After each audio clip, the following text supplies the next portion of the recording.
இன்றே டவுன்லோட் செய்து உங்கள் ஃபேவரட் ஷோக்களை என்ஜாய் பண்ணுங்க. என்னங்க பெரிய சந்தோஷம் அந்த போதை. அதை விட மகனுடைய இங்கே பார்த்தீங்கன்னா 13 பேர் என் அன்பு மகள்கள் தான் இருக்காங்க, 5 பேர் தான் மகன்கள் இருக்காங்க. இந்த 5 பேரில் நான் அப்பாவாக இருக்கிறேன்னு பெருமைப்படுறேங்க. ஏன்னா மகனுக்கு அப்பாவுக்கு அவ்வளோ மேட்சே ஆகாது.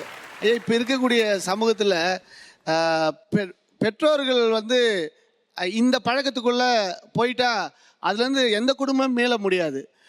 ஆனால் ஒரு மகனோ மகளோ அவங்க சொல்கிற அந்த ஒரு வார்த்தை இருக்குது பாருங்கய்யா, அது உண்மையான பாசம் எந்த அப்பாக்கெல்லாம் இருக்கோ. இந்த நிகழ்ச்சியை பார்க்குற அப்பாலாம் யாரெல்லாம் உங்கள் பிள்ளைகளை நேசிக்கிறீங்களோ, யாரெல்லாம் உங்கள் மகளையோ மகனையோ நேசிக்கிறீங்களா, இந்த நிகழ்ச்சி தந்தைய தினத்தில் வரும்போது அன்றைய இரவு குடிக்காத அப்பாவாக நீங்கள் இருக்கணுன்றது தான் இந்த நிகழ்ச்சியில் இருக்கிற எல்லாருடைய கோரிக்கையாகவும் வைக்கிறேன். ஆக்சுவலாக என்னென்னா, பொதுவாக குடியில் அடிமைப்பட்டிருக்கவங்கள ரீஹாபிலிட்டேஷன் சென்டர் மறுவாழ்வு மையத்தில் எல்லாம் சேர்த்து எடுப்பாங்க. ஆனால் வீட்டிலையே அன்புங்க வழியில் மறுவாழ்வு பண்ண முடியும்னா அது பையனால் முடிஞ்சிருக்காது. உண்மையிலே நீங்கள் ஒரு பெரிய மறுவாழ்வு தான் உங்கள் அப்பா கொடுத்துருக்கீங்க. ஆக்சுவலாக